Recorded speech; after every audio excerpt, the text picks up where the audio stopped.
From Microbe TV, this is Immune, episode number 50, recorded on November 10th, 2021.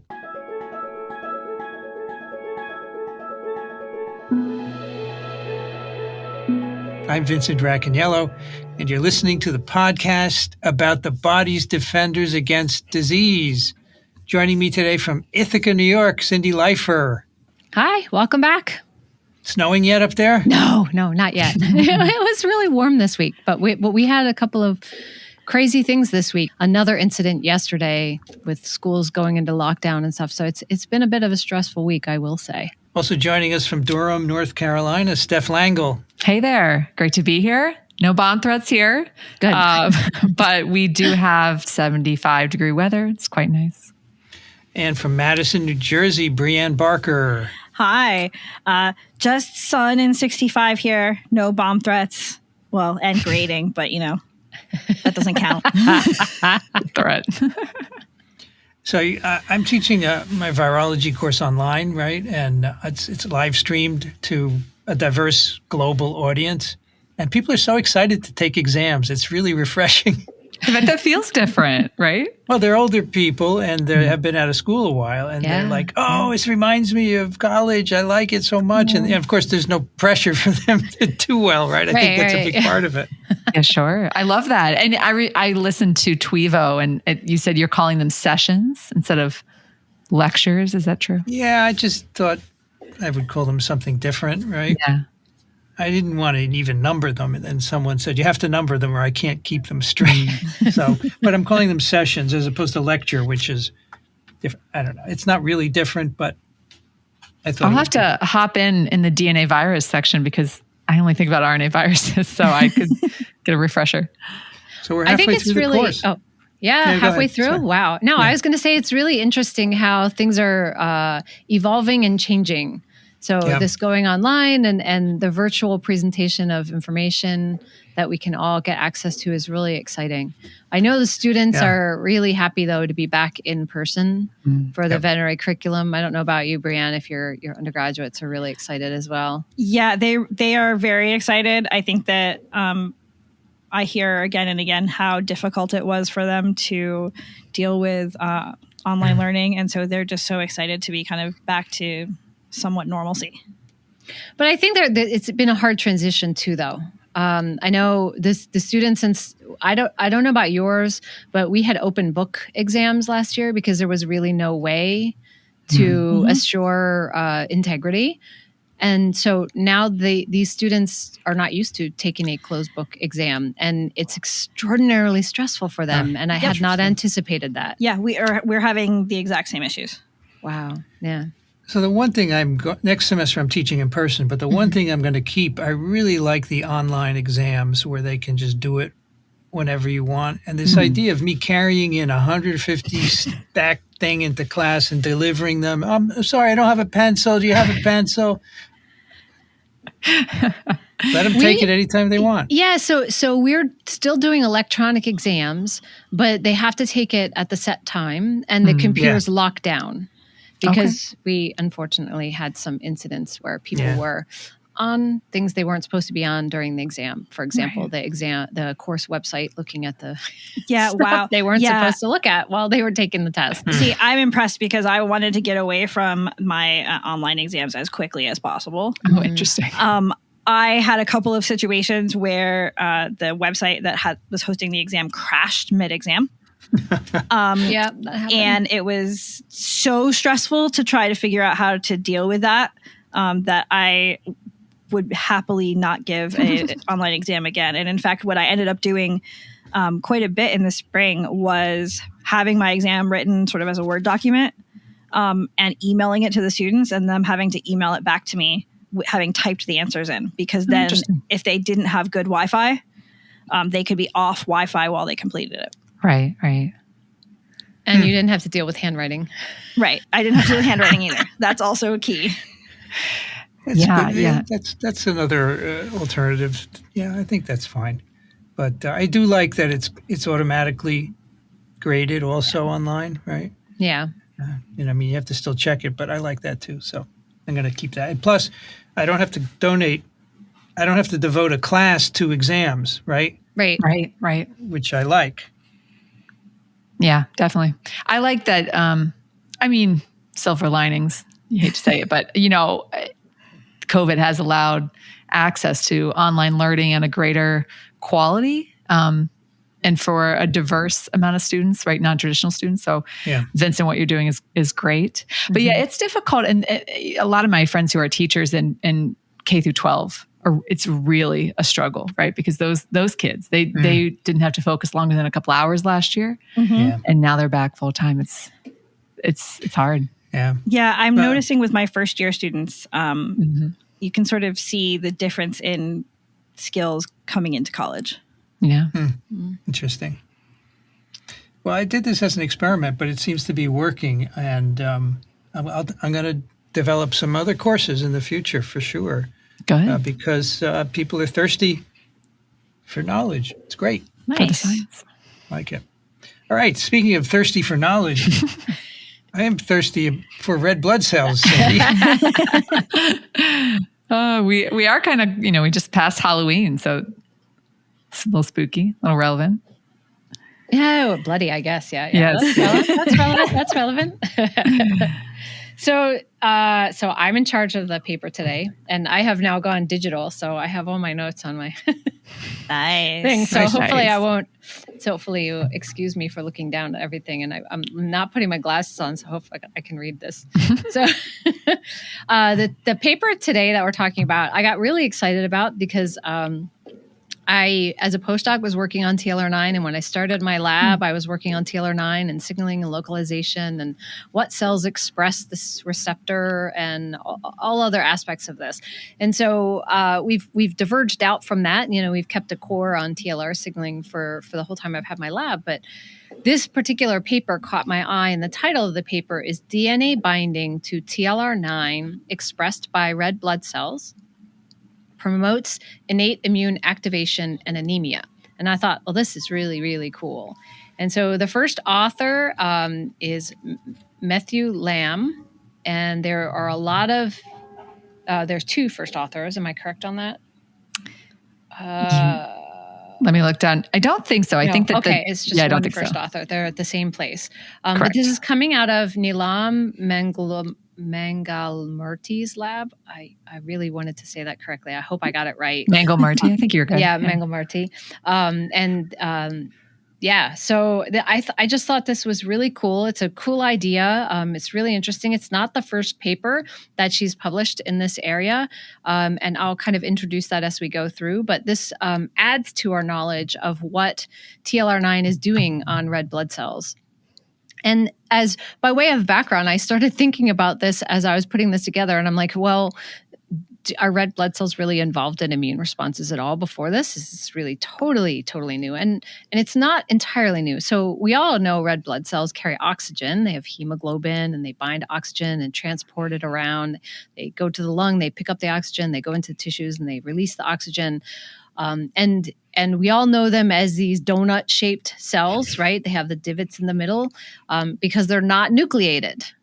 Right. But what's really cool in being at a veterinary college, not all animals have non-nucleated cells. So birds and lizards and I think fish, amphibians, they have nucleated red blood cells, which that raises a whole nother issue. But we're going to talk today about non-nucleated, and why that's important is because they have no nucleus. So they can't make new genes. Whatever they make when they are generated is the protein set that they carry with them, or unless they carry some mRNAs with them that don't degrade, and then they can make new proteins from those. But basically, whatever they're expressing is what they're expressing. They don't have a signaling program to generate new transcripts that we think of when we think of cellular response, which I think is kind of cool.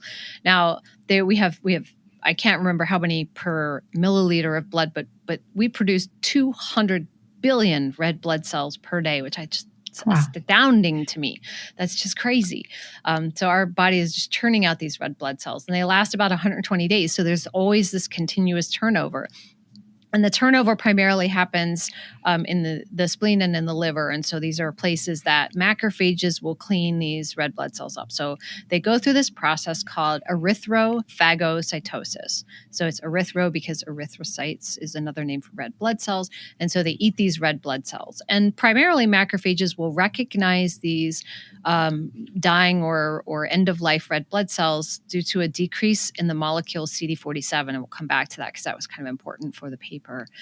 And so what's really interesting is we know that there are certain times when you can have anemia. So anemia is reduced numbers of red blood cells, and that has major issues with being able to do exercise and other things because you're not getting as much oxygen to your tissues, right?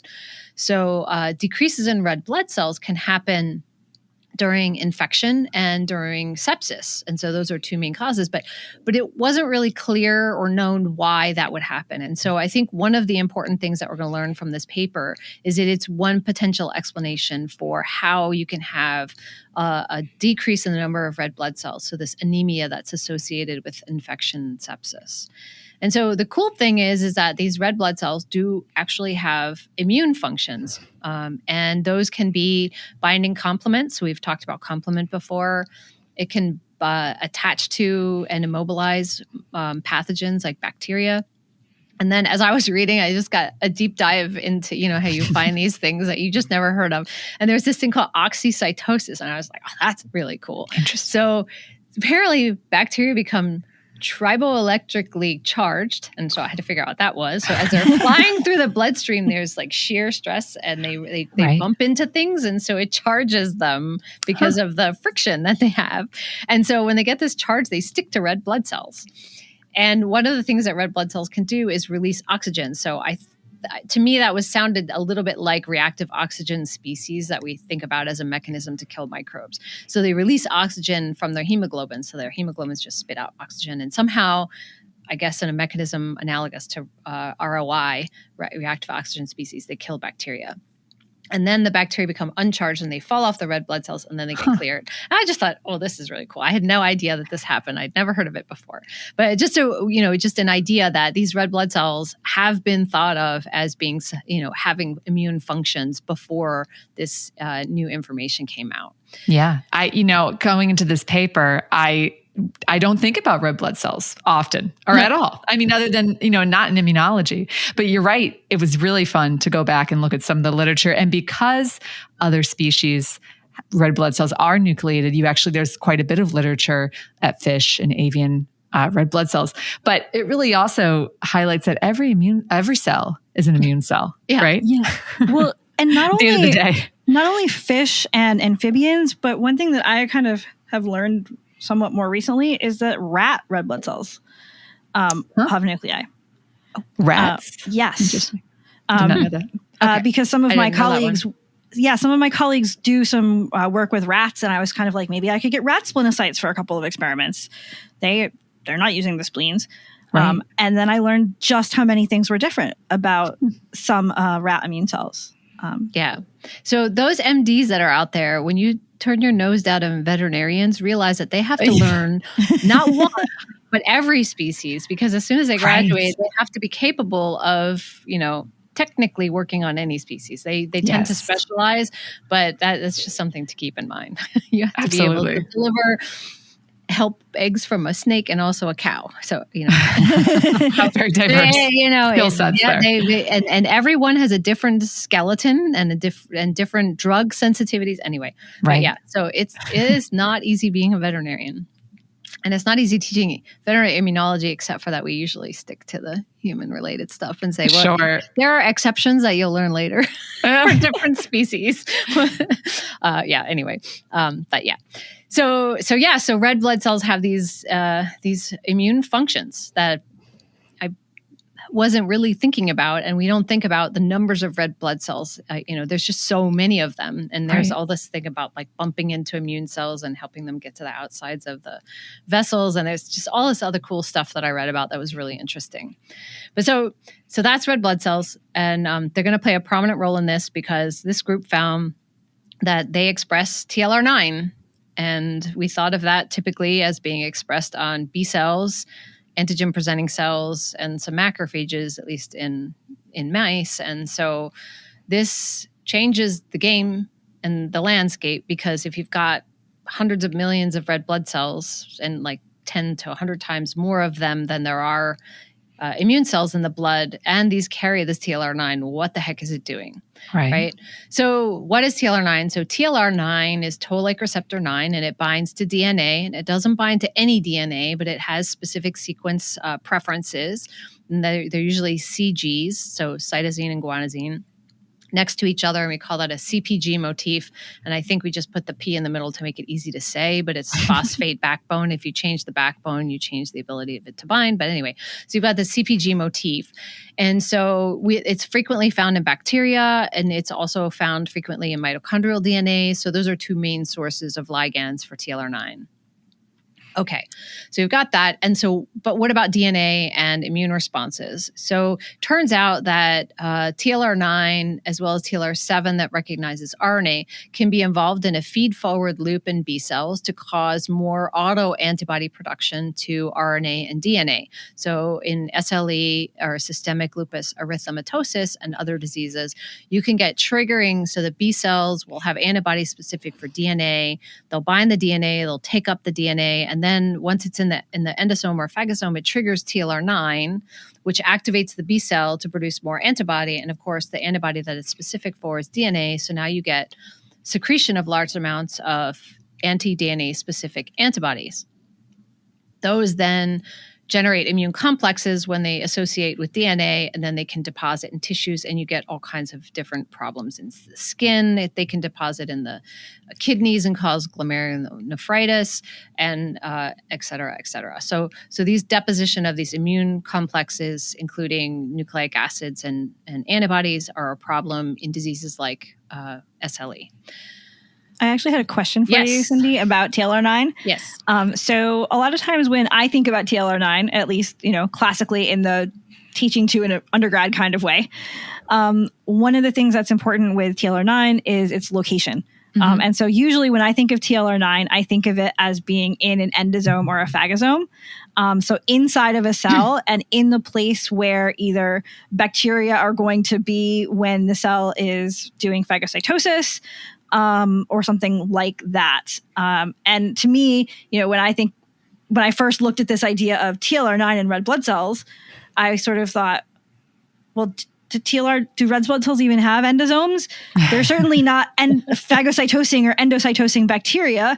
They're probably not being infected with viruses, because that would be unhelpful to the virus if there's no nucleus in the red blood cell. Obviously, we know that there are some parasites that can infect them. But Absolutely. I was sort of thinking about what I knew about TLR9 and location. Yep. And so what about that piece?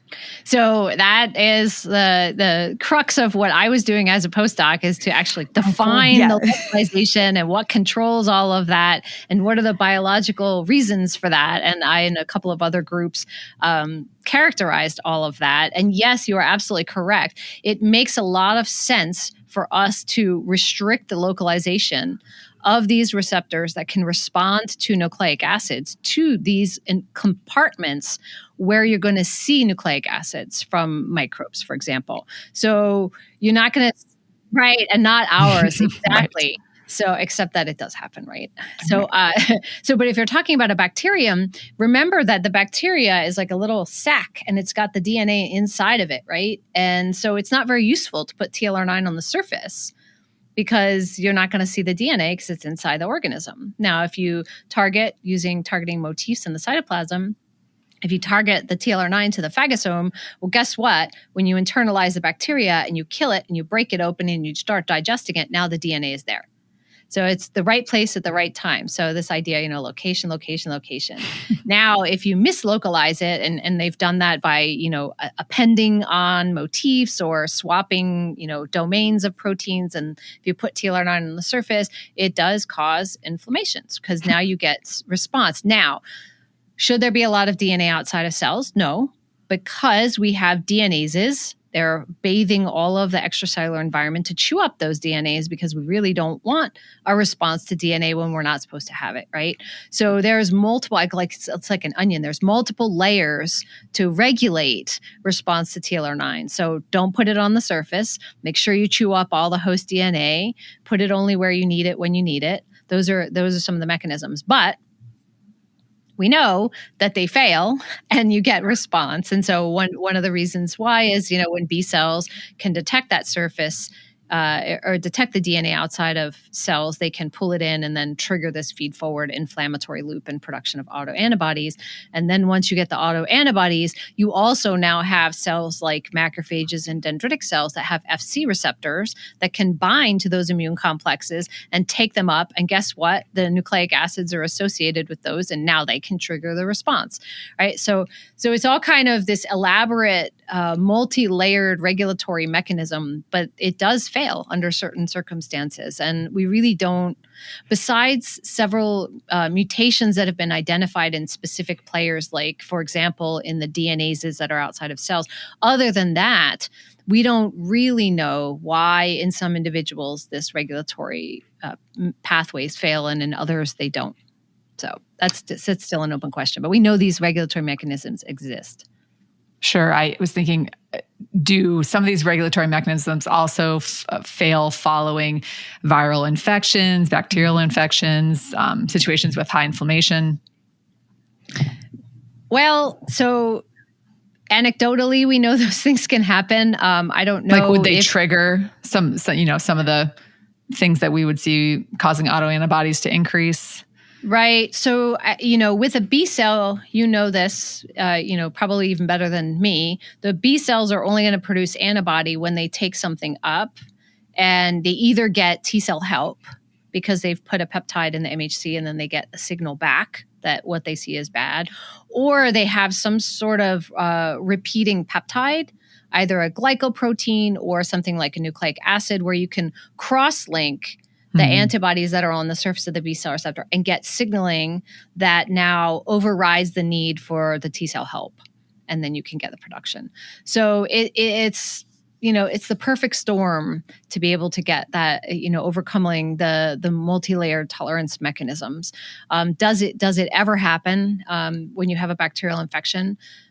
Probably to some extent, because you might have DNAs outside of cells. That's kind of what I was thinking, where you have increase of damage of cells and you have the DAMPs that are being secreted, which is related to this paper too.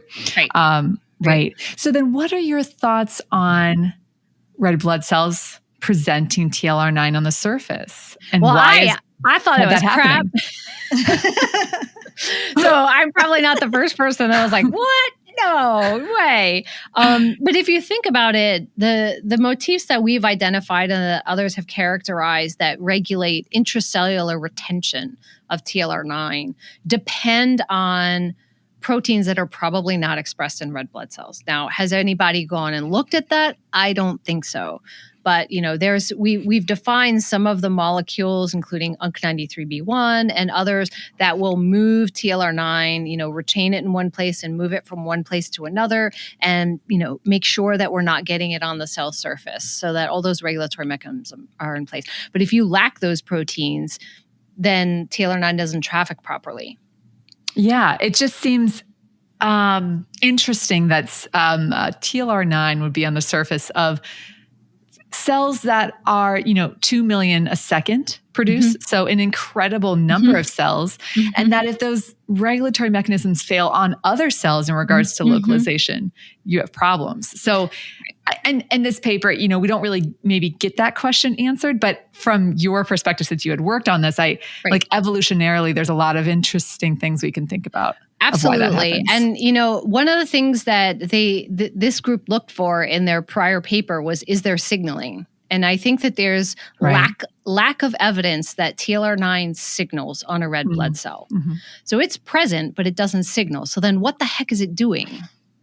And so, the first thing that would come to my mind is that we've published a paper that showed that TLR9's ectodomain, or the ligand binding domain, can get clipped off, and that can act as a ligand sink.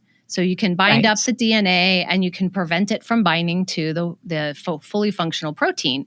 So now if you've got a red blood cell and you've got TLR9 on the surface and it can bind to the ligand, but it can't signal. Might it act as a sink? And so what they showed in their first publication a few years ago in 2018 was that in fact was what happened. So at low levels of CpG DNA, the red blood cells would bind to the DNA and ferry it, and it would just be bound up and it wouldn't be available to bind to the B cells and the macrophages and the antigen presenting cells that have TLR9 that if this DNA hit those cells, that would cause inflammation. So I looked at it as this basically raises the threshold of DNA that needs to be around in order to be able to induce an inflammatory response. And that makes sense why, there's so many cells, so if you can't signal, then you solve that problem. But if you're binding up potentially damaging compounds like CpG, that would be helpful. Right. Yeah, and I also wonder how much is known, certainly is not known by me, about compartments in red blood cells in general. And so whether they have kind of the same compartments to even allow that trafficking, or whether... Right, like endosomal trafficking. Are they doing that? I don't think they do. I think they're very rigidly structured with their actin cytoskeleton to form this donut shape, because they're not round, they're flat. And they're flat for specific reasons. And I think that because of that, they don't have a lot of this movement in and out. And the endocytic pathway and exocytic pathway. Yeah. And so that could put something on the surface in those cells that wouldn't be that way in other cells that have that full endocytic pathway. That's how I would look at it. Yeah. So just as a side, they mention that you also find TLR9 on the surface of intestinal epithelial cells. Right. So I could imagine that's looking for DNA floating in the lumen, but it's on the way out. So what do you care? And I presume that would do signaling so what's the purpose of that? Okay. Right? So epithelial cells can express TLR9. They can express it on the surface. And people have done studies, and I should have looked back at this because I don't want to mess it up. It's interesting. If you signal one direction from the apical side, you get one outcome. And if you signal from the basolateral side, you get a different outcome. Okay. Now, to me, that didn't... I was like, I don't know if I fully understand that. Okay. Biologically, it makes sense. Cell biologically, how the whole process works, I'm still not 100% on that. But it makes sense if you signal apically, that would be the lumen, and it actually induces production of defensin molecules and protective molecules. If you signal from the basolateral side, that would be a clue to the cell that something has moved across the epithelial barrier, and it's much more dangerous. And then that's going to induce more of the traditional inflammatory response that we think of, which is not a good thing to do in the intestine unless absolutely necessary, because that will cause damage. You could, slough off your epithelial layer, and then you can have lack of nutrient uptake, et cetera, et cetera. Yeah, makes sense. Yeah. Yeah, especially considering how many PAMPs are going to be in the gut because of the microbiota, food antigens. But so that's really interesting. I have to... Right. So DNA. What do you do? Right. Oh yeah. Food DNA. Everything we eat has DNA in it. Right. So you think about, do you want to respond? And most people would say, no. If there's things in the gut, we shouldn't be responding to it. But in fact, if the response is fundamentally different and it's the production of things that are protective, then that's actually a good thing. Yeah. It's cool. Yeah. So, yeah. Okay. So let's see, where were we? Okay. So DNA is a prior work. Okay. So in the previous studies, they used low concentrations of DNA to see whether anything happened with these red blood cells. And the red blood cells were fine. They were happy, but they bound the DNA. And the presumption was that just helped clear the DNA so that it wasn't available to induce any inflammatory responses.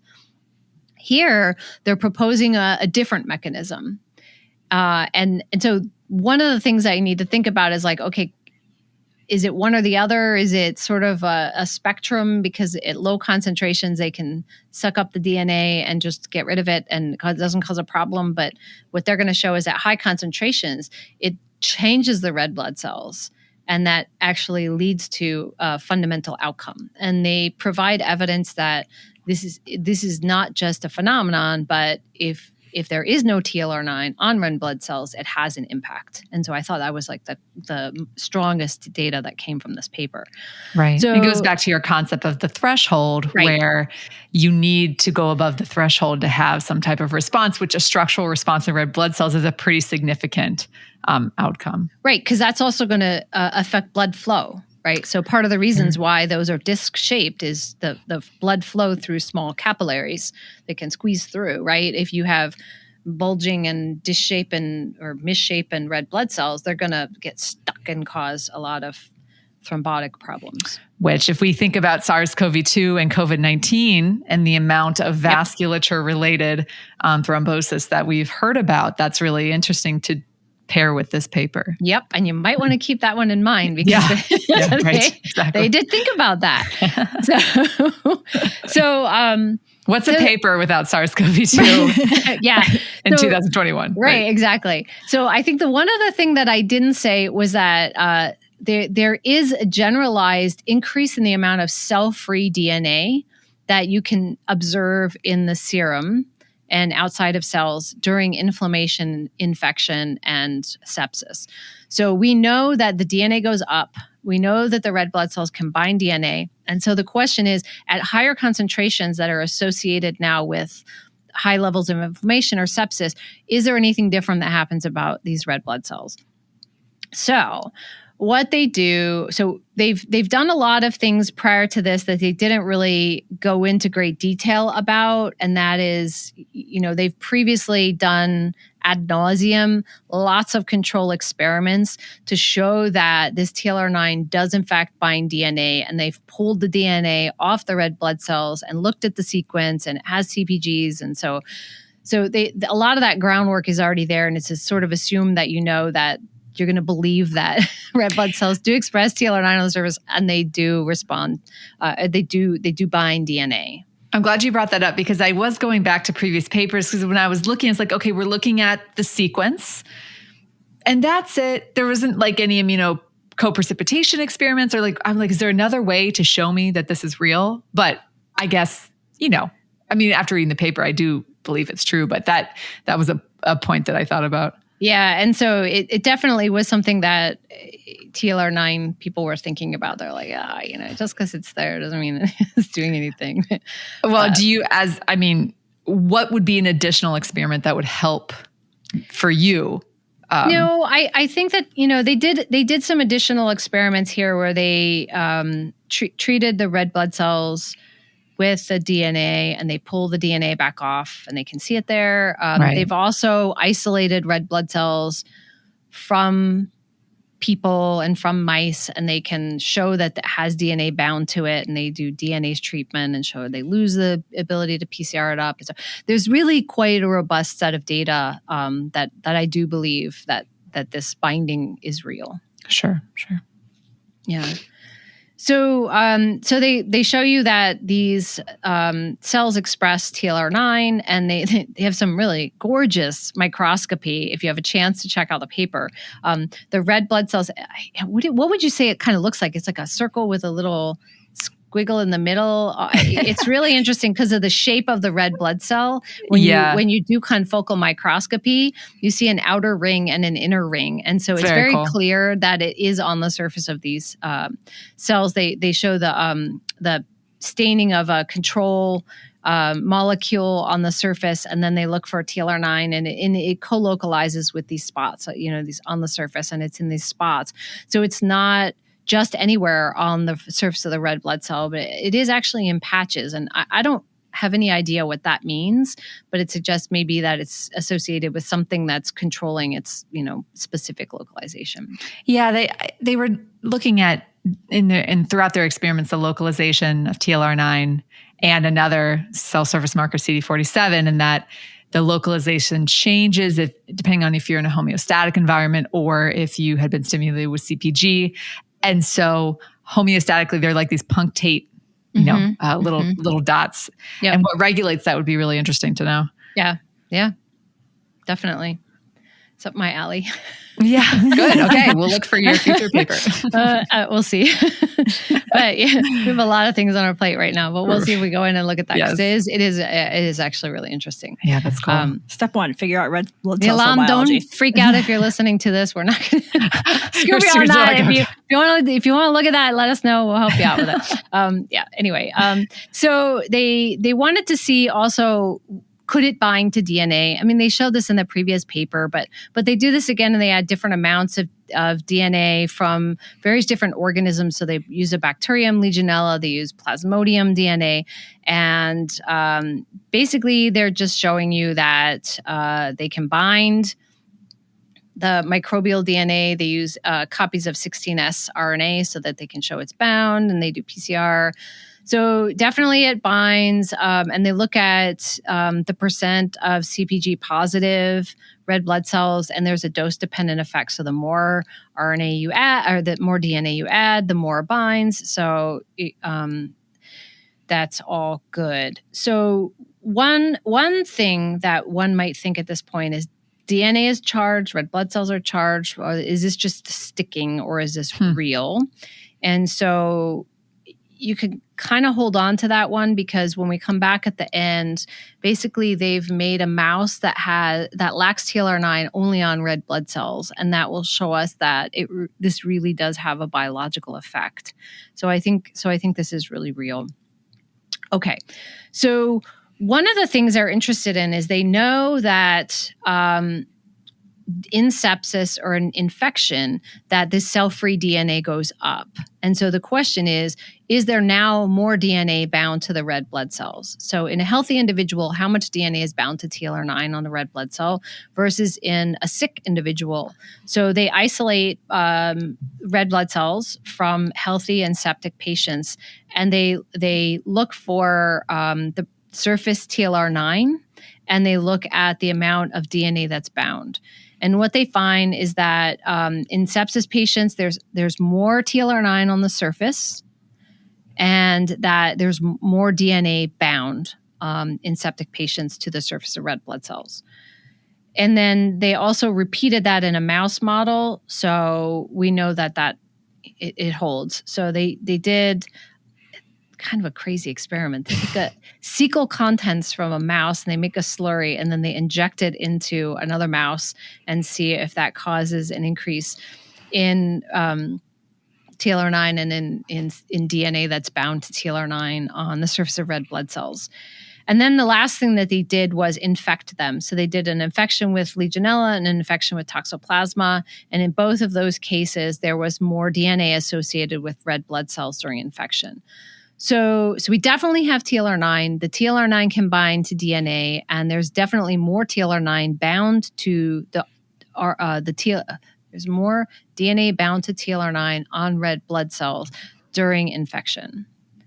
And one thing I think that was interesting to me about thinking about this was that when they did all of those experiments looking at the amount of DNA that was bound to the red blood cells, they were generally specifically measuring mitochondrial DNA. Yes. So it wasn't as though it was the microbes' DNA. It wasn't some sort of pathogen DNA here. It is some kind of self DNA that is on the surface of those cells. Correct.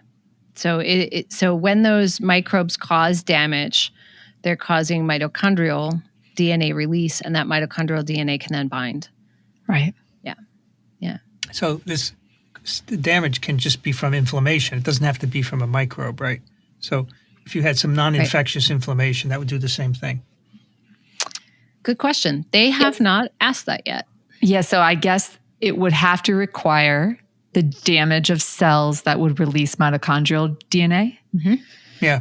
Assuming that CpG is the mechanism. Right. Actually, they say here during sterile inflammation, DNA is elevated in the plasma, right? So that's what Yeah. There is a model of ischemia perfusion in, I think, the carotid artery, or I can't remember exactly how they did the study, but they showed a role for TLR9 in detecting DNA that's released upon the reperfusion. If you didn't have TLR9, you were worse off. So there's something about inducing a repair process during sterile inflammation that's important. Whether that has anything to do with the red blood cells or not, that was not addressed in that study. It was just that the need for TLR9 in the whole animal. which was assumed to be macrophages or antigen-presenting cells or B cells. Yeah. So the next thing they want to know is, does this binding of the DNA to TLR9 do anything at all? So is it just coincidental, like in their previous paper, where it just binds it and ferries it along and gets rid of it, or is there actually a consequence? And they did electron microscopy to look at the red blood cells. And if you like to look at pictures, these are really, really cool. And basically, you've got your little donuts in the healthy ones. And if you add CpG to your donuts, they collapse and they get all crumply and bumpy and really very, very unhappy. So what the heck is going on? Now, they do not really provide mechanism here, because in their previous studies, they've showed TLR9 is not supposed to signal in these cells. Now, if you add higher concentrations of DNA, which they're doing in this study compared to their previous study, maybe there's some signaling, and that's causing changes in the actin cytoskeleton or something. Not clear, but regardless, if you add it, they definitely get very unhappy and change their overall morphology.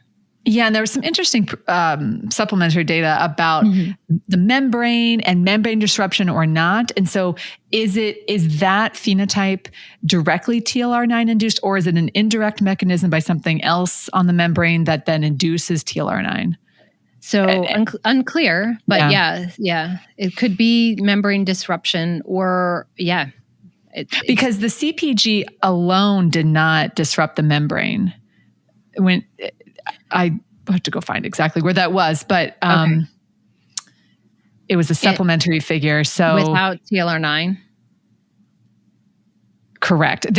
When they saw an increase in surface TLR9 abundance only when they gave a lipid disrupting agent, not if they gave TNF alpha or PMA, so other inflammatory related molecules. But when they add CpG directly, it does not disrupt the membrane. So I think those two pieces tell us that there's something else going, like something else contributing to the mechanism. Yeah. Yeah. I thought that was okay. I read that differently. That's okay though. I thought it was if you add LPS, TNF, or PMA or other stimuli, there was no change in the TLR9. That's expression. Correct. Yeah. Okay. And then when you give a lipid disrupting agent, you have an increase in TLR9 abundance. Oh, right. Okay. Yeah. Now I see what you're saying. So yes. But then CpG itself does not lead to a loss of membrane integrity. So it's something else disrupting the membrane that's not CpG that leads to TLR9. But we don't learn that in the paper. That would probably be like their next paper, I'm assuming. Yes. Okay. That now I understand what you're. Oh, sure. What you were saying. Sorry, I wasn't clear on that. No. You're fine. Yeah. So so they also provide an important control for me as a TLR9 biologist, and that is what we call a GPC DNA. So it's not just any DNA. Mm-hmm. You do have to have the right sequence to bind to TLR9 with strong affinity, and then that is causing these changes in the red blood cells. So they did some interesting things with imaging flow cytometry to look at the cells that had rough or smooth or were altered or not.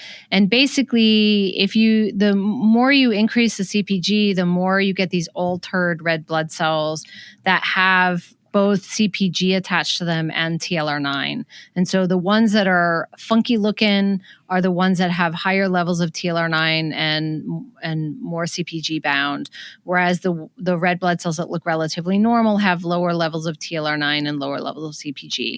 Now, they're probably their level of TLR9 is probably determined when they're made, because again, they're not carrying probably a lot of mRNA to TLR9, so they're not making new TLR9. So either it's getting lost over time, those are protected, or they're made with different levels of TLR9 when they come out of the bone marrow when they're made. So that part's not entirely clear. But they also looked at hemolysis. And so the higher the concentration of CpG they added, the more resistant the cells were to osmotic lysis. So if you take a red blood cell and you put it in hypotonic buffer, it swells up and it will burst and you'll get hemolysis. And so the more CpG you add, the more structurally tight these are and the less lysis you get. So the more resistant they are to the effects of the hypotonic buffer. What does that mean? I don't know. Yeah. Is that because they're also crumpled looking? I think so. Why? I guess that's what it is. It's something with the restructuring of the cytoskeleton that makes them more resistant. Right. Like they've gone down a restructuring pathway that they're not going to plump back up. I guess. With water. Yeah. I'm not expert in that area, but I guess this is important when you think about during certain diseases. I guess you have more hemolysis, and that might be happening, and this would be resistant to that if you had the CpGs. Okay, so we don't have to go through every single piece of data they have in here, but the next important thing they were looking at is one major thing that happens to red blood cells when they're nearing their end of life is they downregulate this molecule called CD47. And that's important because CD47 is a don't eat me signal that for macrophages. So they leave those healthy red blood cells alone if they are expressing a lot of CD47 on the surface. And then if they lose CD47, now the macrophages recognize them as unhappy and they eat them. So the next thing you want to know is, does this treatment of CpG, which causes these red blood cells to be unhappy, change the level of CD47 that they have? And the answer is yes, although it's not that impressive. I mean, it's a little bit. It's definitely down, but it's not like, wow, all of them downregulate. But there's definitely more of them that downregulate this CD47 molecule. And so that's pretty much what we want to say. Other than if you infect red blood cells, like with Plasmodium falciparum, which causes malaria, that will also cause downregulation of the CD47 molecule. So they already showed us that if you incubate with Plasmodium DNA, it will bind to the surface of the red blood cell. So now they're showing you if you infect with falciparum, they will downregulate CD47 as well. And so the idea here is basically now these red blood cells are kind of more susceptible to being phagocytosed. That's right. And I see what you mean, Cindy, because it goes from around 2% of the red blood cells are CD47 negative to quite a range, right? But the highest is 14%. Maybe the average is 6%. Yeah. 6.5. So, but 6.5% of, 2 million RBCs a second is a lot, right? You don't want to get rid of all of them. Right. I guess that would be right. Dependent on, right. You won't want to get rid of all of them. Right. So maybe 14% is sufficient. Maybe. Yeah. So one of the questions that we talked about before is, do you need TLR9 expressed to get DNA to stick to a red blood cell? And so they fortunately have TLR9 knockouts, and they can show that their TLR9 knockout red blood cells don't have TLR9 on the surface. And in fact, they bind much less DNA or almost no DNA. So you need TLR9 to bind the DNA. And then they also do this thing where they look at the cells that are crumpled or not crumpled and see whether they have more or less DNA and more or less TLR9. And so basically the bottom line is that when they have TLR9, they can bind more DNA. When they bind more DNA, they end up with less CD47 and they end up more crumpled. And so then I guess, what are you going to do with that? Right. You're asking that in the broader context, like outside of this paper, or you're saying they're going to answer that? Well, yeah. So they're going to answer that. So, what do you do with an unhappy red blood cell? Right. A macrophage eats it. Yeah. Right. Yep. So they're going to look at that as well. And so now they look at, do you know which macrophages? So there's like a million different macrophages, right? Do you know which macrophages are the ones that are really good at erythrophagocytosis and eat red blood cells? The ones in the spleen at F480. Yep. They're red pulp macrophages. That's right. They're the F480 positive ones. So they sort out F480 positive cells, and then they ask, this is a complicated experiment. They take GFP expressing red blood cells. So I guess they have like a actin GFP mouse, and they isolate the red blood cells from those mice. Then they infuse them into another mouse that's not GFP. And then they look for the uptake of the red blood cells by red pulp macrophages. So they can tell that because those red pulp macrophages are not green unless they eat a green red blood cell. Now they become green. So they can look at the red pulp macrophages and, what percentage of them are green without any treatment with CPG, or then they can treat with CPG. And they see that these red pulp macrophages gobble up the red blood cells if the mouse has been treated with CPG. So that suggests that this has some consequence. Now, what might that consequence be? Well, remember, in mice, macrophages express TLR9. So now you're taking up a red blood cell that's coated with CPG.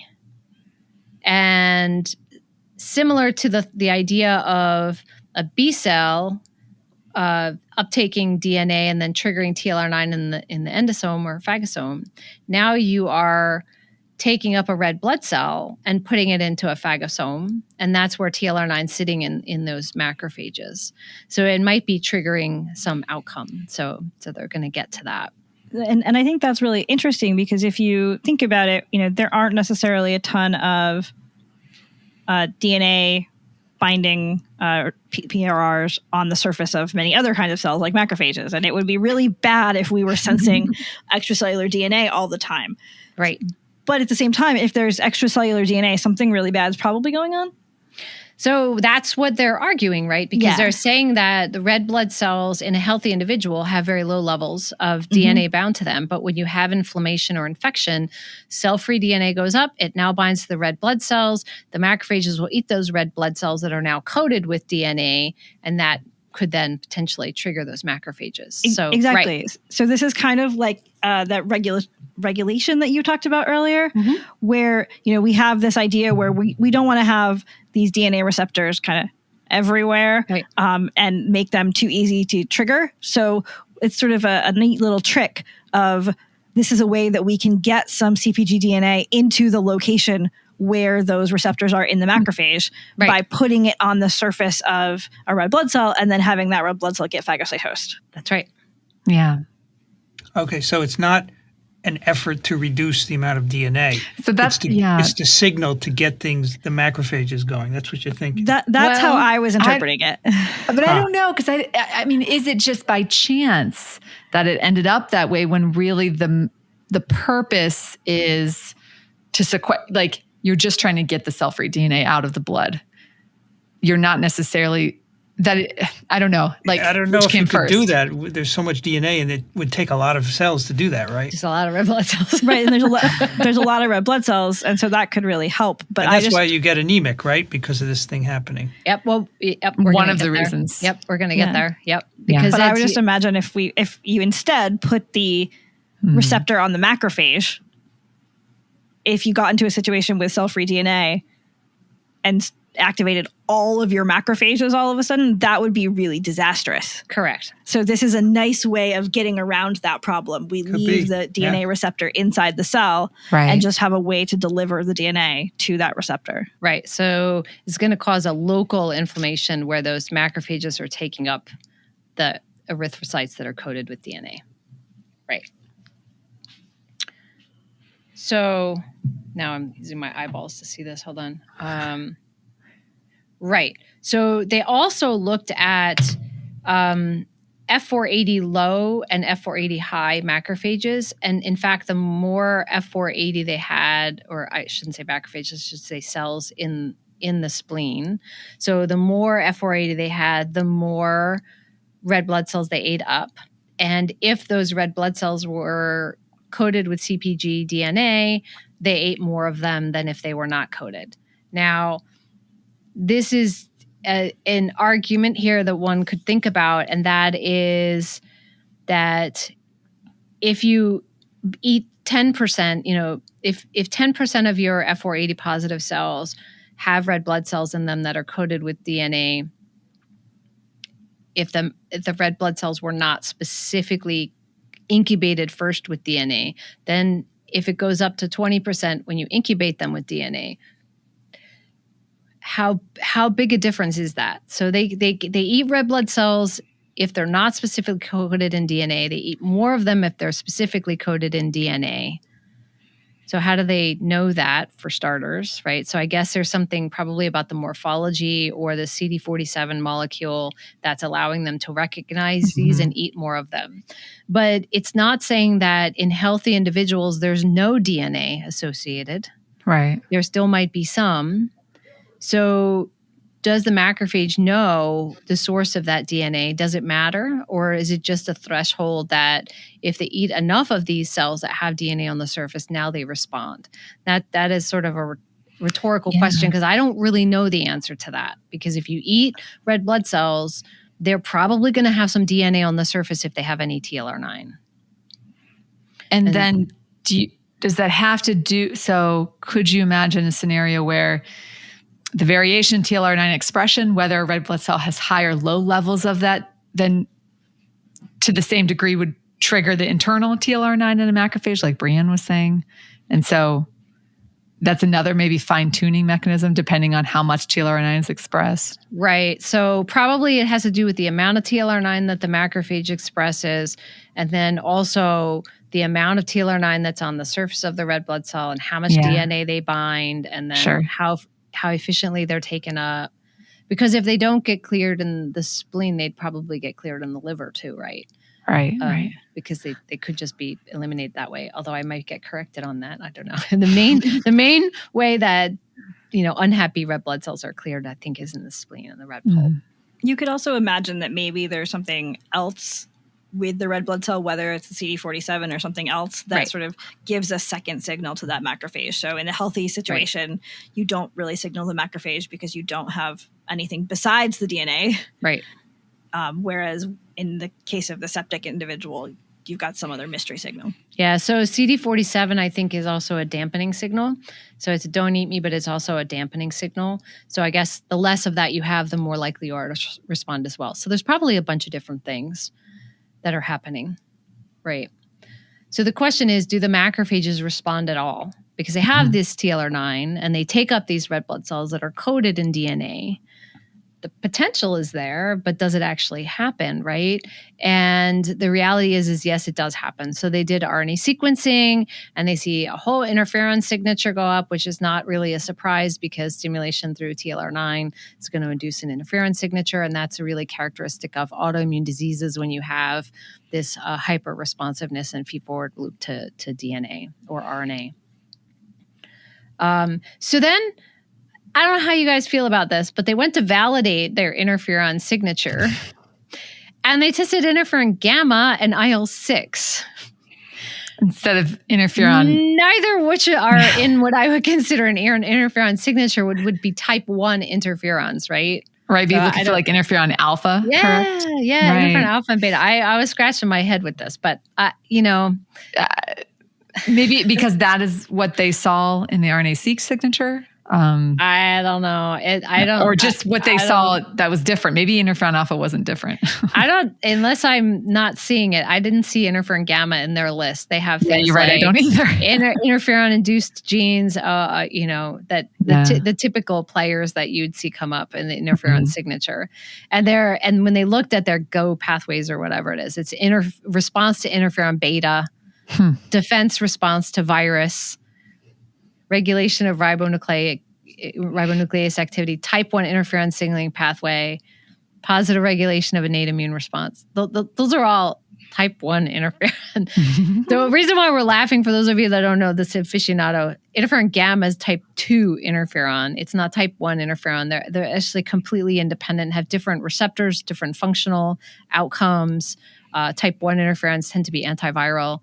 Interferon gamma tends to activate phagocytic cells to become more antimicrobial, so killing things inside their phagosomes. It's not a one-to-one correlation, but that's generally how we think about those things in the immune response. Do you think it could be because they're looking at plasma cytokine levels? It could be. And so maybe, I don't know how much you would think that you'd have full-on plasma levels of, say, interferon beta. And I also don't know. I know that interferon beta ELISAs historically have been a struggle. Yes. And so I don't know how good the mouse interferon beta ELISA is. It's pretty good now. It's reasonable. They have a polyclonal that will recognize multiple different interferon betas. So those of you who are interested in learning this, so mice, when you're talking about mice, have one interferon alpha gene and then have a whole bunch of interferon beta genes.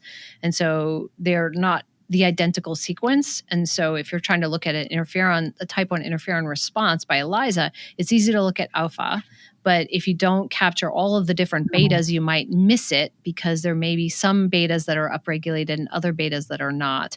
So people will tend to look at an activity assay where you're measuring the activity of type 1 interferons rather than individual interferons. Now, you can do it by qPCR and look at each individual interferon, and then people have come up with pan interferons.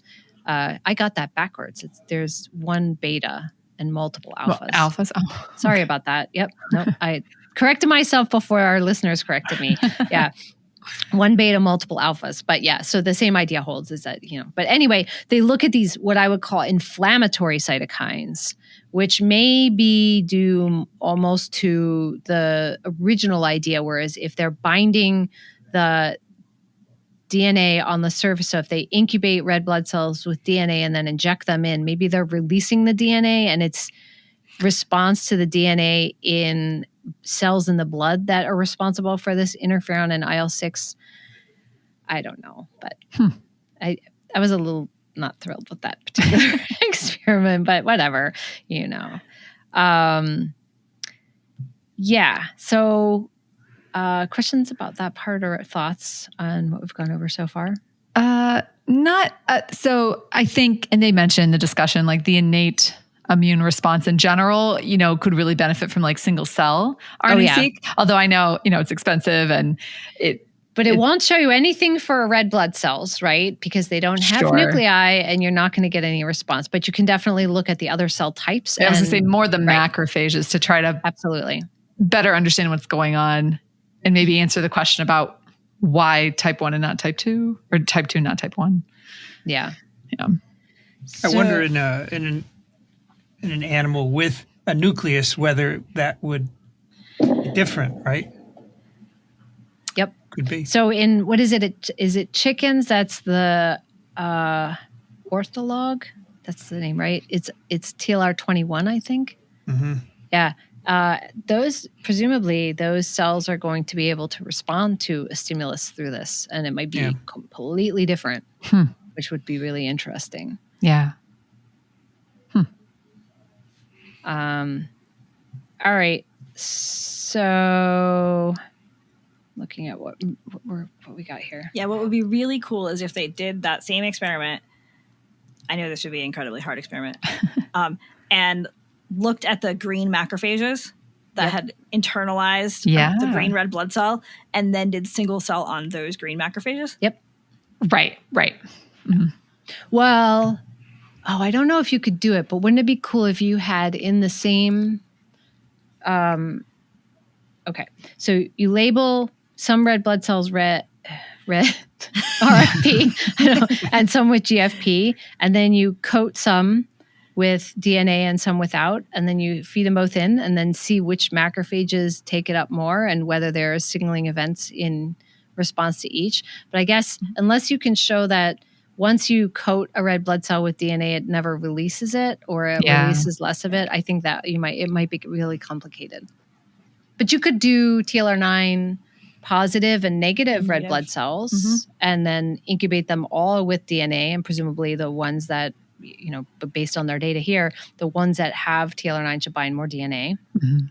And then you can mix them and inject them in and see in the same animal if there's preferential uptake, and then do single-cell RNA-seq and look at, because you can look at the RFP transcript and the GFP transcript and identify which ones took up which. I think you can do that.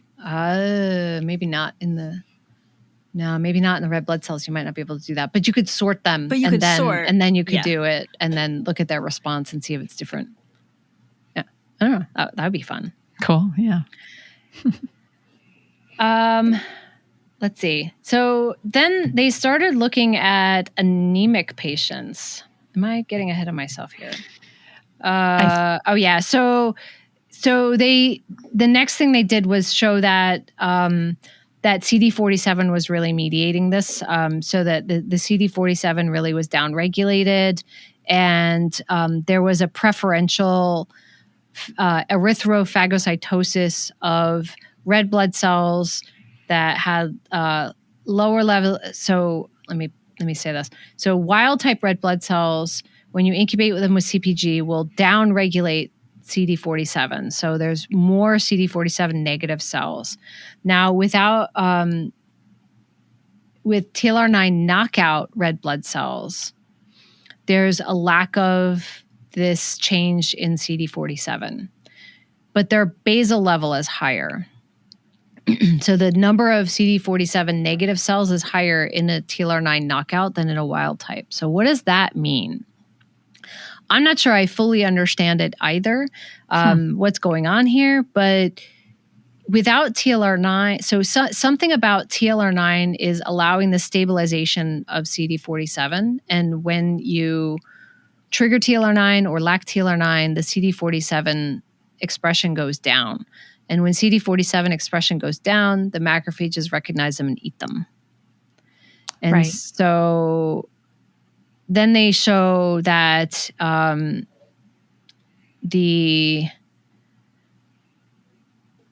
so they label red blood cells, and then they look at F480 positive cells, and basically the percent of so with TLR9 knockout, there's less uptake of red blood cells in a TLR9 knockout animal. And I have to say, I thought it was, I was confused. So my understanding of this is that whether or not the macrophage takes up the red blood cell depends on whether or not the red blood cell has TLR9, and not whether the macrophage has TLR9. Yes. So in this one, so they did do an experiment where, so I guess, yeah. So in the previous experiment was on a whole animal knockout. So with the experiment you're talking about, they looked at whether they were knocked out for TLR9 in the red blood cell or in the macrophage. And the way they did that was they took red blood cells from TLR9 knockout animals and they put them into wild type animals, or vice versa. And then they could look at whether or not red blood cells that lacked TLR9 were taken up more readily or not by wild type or knockout macrophages. Right. So they say that it's this erythrophagocytosis is related to the red blood cell TLR9, correct? Not the macrophage TLR9. Of course, they don't look at the downstream signaling, right? But just the original phagocytosis. So, yeah, right. So the fewer red blood cells are taken up if they lack TLR9, and that's independent of whether the macrophages express TLR9 or not. Right. So the idea so far is that if a red blood cell expresses TLR9, it binds DNA, it changes structure. If it's high amounts, right? If it's high amounts, okay, that will cause downregulation of CD47 and then enhanced uptake by a macrophage. But it doesn't matter if the macrophage expresses TLR9 or not. Right. Because it's detecting the lack of CD47. The lack of CD47. Yep. Right. Yep. Not the TLR9. Right. Okay. Right. Cool. Yeah. I'm glad they had those TLR9 RBC knockout mice. Right. Then they took it one further, which is cool because even with all of that, it would be very difficult to try and show biologically that there's any role.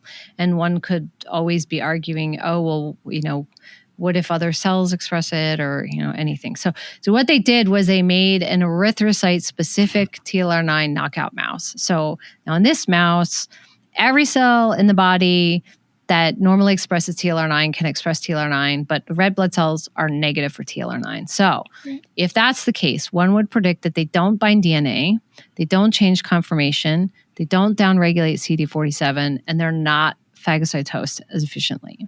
Right. Right?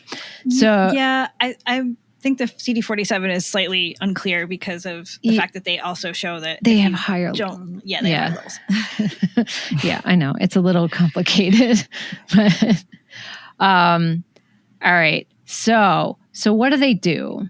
They look at mice that they inject with CpG DNA. So one would anticipate that CpG DNA is able to be taken up by macrophages and other cells that can respond in an inflammatory way, but not bind to red blood cells, right? So they look at spleen, inflammatory cytokines, which should be induced by the macrophages if they eat the red blood cells that are coated in DNA. So one would predict, and what they show is like if you inject mice with PBS, there's very little IL-6 in the spleen, but if you inject them with CpG, IL-6 goes up. And then if you lack TLR9 on erythrocytes, I would have predicted that the macrophages can bind to the DNA and take it up, and now you get response. Turns out that the response is much lower. Mm-hmm. What that tells us is that this is a biologically relevant phenomenon that these red blood cells can bind up the DNA, they can travel to the spleen, get eaten by a macrophage, and then once they're in the phagosome, it's almost like a bacterium where the DNA will then trigger TLR9 and cause an inflammatory response. Right. So yeah, they're like little DNA delivery systems. They are little DNA delivery systems. And it is both localized. So they did this in the spleen and in the liver because red blood cells can go in the liver too. And then also plasma levels of IL-6. So this would suggest that you're, at least if you just inject CpG, right, that this has some biological function. Now you're like, okay, well, what about a real infection? Well, they don't exactly do a real infection. They do the cecal slurry again. So they take the cecal contents, they make slurry, they inject it into a mouse, and now they look at, do the red blood cells bind DNA? How much free DNA is there in plasma versus red blood cells? And what they show is that the red blood cells bind up the DNA and it's not free in the plasma anymore. And if you don't have TLR9 on your red blood cells, there's the red blood cells don't bind the DNA, and that they measure copy numbers. This is absolutely clear. If no TLR9, no DNA bound.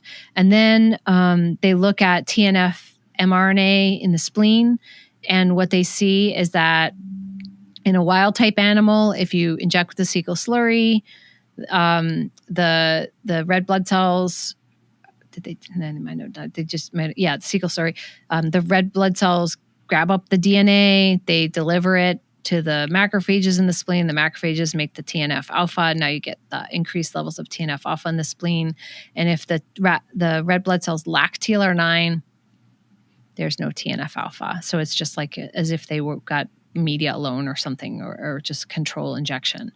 And the same was true for IL-6. It's actually stronger for IL-6. Yeah. So they show a correlation, and basically what they're saying is that if the erythrocytes, the red blood cells, lack TLR9, it has a direct impact on the inflammatory response in the whole, in the animal, more so than just looking at effects on red blood cells.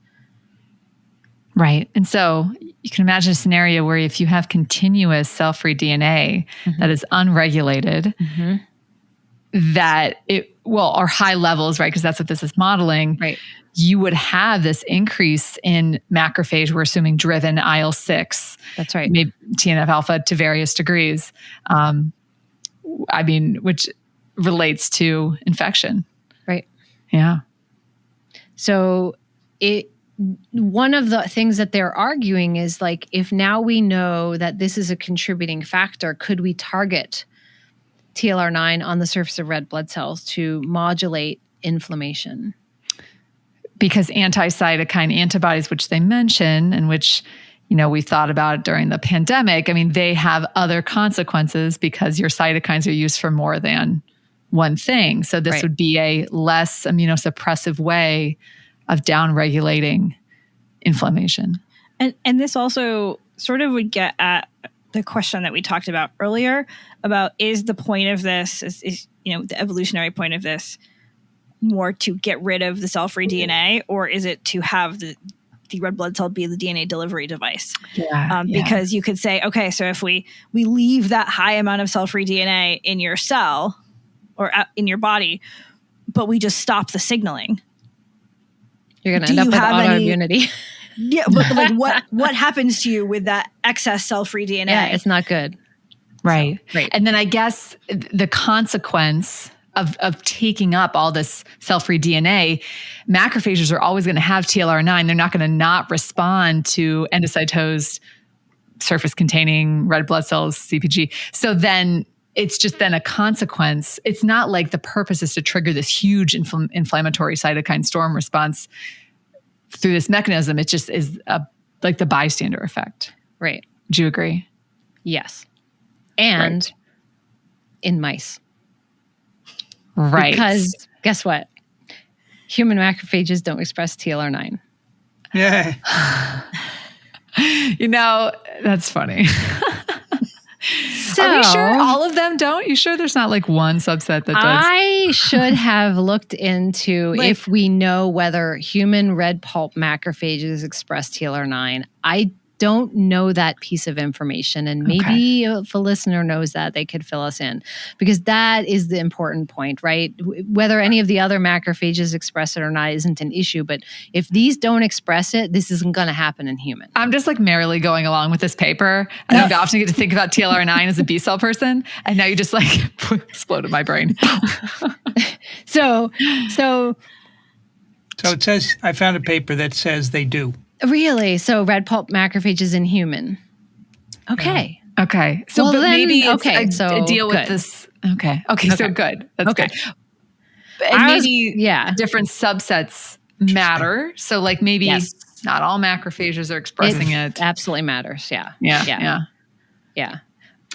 Hey, Cindy, yes. I have to go soon. Can you wrap up? I can. So it's funny that you mentioned the pandemic, because the last thing they did was throw in some COVID-19. So what might you expect? You expect if you have healthy people, they're going to have low levels of DNA in their blood. And if these individuals are sick over time, their DNA in the blood goes up, and they measured mitochondrial DNA in this case.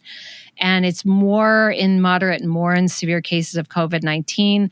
And it turns out that, you mentioned the anemia, and basically the amount of DNA bound to the surface correlates with anemia. So if they are anemic, they have much higher levels of DNA bound. Mm-hmm. So the red blood cells bind more DNA. And basically there's a direct correlation with worse score on what they call the Apache 3. That's just looking at how sick people are. So the sicker they are, the more DNA are bound to their red blood cells. And so basically they're saying that overall this is not just happening in a mouse. It's not just happening in different infection models, but it's also associated with COVID-19. And if they didn't take it this far, but if there's more DNA bound, then presumably those red blood cells are going to be dysfunctional, which would contribute to needing oxygen, and also potentially contribute to coagulopathies that would, because of clogging blood vessels and then activating platelets and so forth. So are they any antagonists of TLR9 that we know of? So there are the non-active DNA, and then there's inhibitory DNAs, and they will block the signals. the question would be how much of that is going to work in this case. I guess if you get enough of it coated on the red blood cell, do you want the DNA bound to the red blood cell, or do you not want the DNA bound to the red blood cell? Right, exactly. That is the question, right? Because if it's bound, it might trigger the macrophages in the red pulp. But if it's not bound by the red blood cells, then you might have more free DNA floating around that's available then to activate cells like B cells and circulating monocytes that, well, in human, they're not going to have it, TLR9, but may have TLR9 and then could drive inflammatory responses. So you're almost, it's not good if you have it and not good if you do. Yeah, it's sort of a level. Yeah. But you could potentially imagine this also being involved in some of the cytokine production in some of these SARS-CoV-2 patients. Absolutely. If you think that this is happening with the splenic red pulp macrophages. Right. So they, in some reviews of this, and when they've talked to the main authors, they suggested that targeting TLR9 on red blood cells might be a mechanism to prevent the anemia. And even if you have some inflammatory cytokines, that might be an acceptable outcome if you can block the anemia, because that's sometimes more of a problem. Because even when especially a respiratory infection, you already are, damaging your lung cells, and now you're reducing for oxygen. Yeah, right. Wow. Cindy, I'm so glad that we got to go through this, because it was hot on Twitter. I saw a lot of people whose minds were blown, thinking of non-traditionally thought of immune cells as immune cells. It's very cool. Right. Yeah. It's very, very, and I think seminal. It's going to lead to a lot of work. Right? Absolutely. Right. Quite interesting. Yeah. You did a great job explaining it. Yes, thank you. Very thorough. I love it. Yeah, I feel like I have learned a whole lot of things that I did not realize in reading it. I'm going to follow. The things that did not occur to me, and I'm like, oh, now I need to think about that again. To care about red blood cells more, I guess. And I need to care about red blood cells more. Right. Yeah, I realize I need to care about the red blood cells more too. All right, that's immune number 50. Hey, we're halfway to 100. 50. You can find the show notes at microbe.tv/immune. Send us your questions and comments, immune@microbe.tv. And if you like what we do, consider supporting us, microbe.tv/contribute. Cindy Leifer's at Cornell University. Cindy Leifer on Twitter. Thanks, Cindy. Thanks for letting me talk about my molecule this time. Yeah, of course. Pleasure. Steph Langle's at Duke University. Stephanie Langle on Twitter. Thanks, Steph. Thank you. This was great. Brianne Barker's at Drew University. BioProf Barker on Twitter. Thanks, Brianne. Thanks. It was great to be here. I'm Vincent Racaniello. You can find me at virology.ws. Music on Immune is by Steve Neal. Thanks for listening to Immune, podcast that's infectious. We'll be back next month.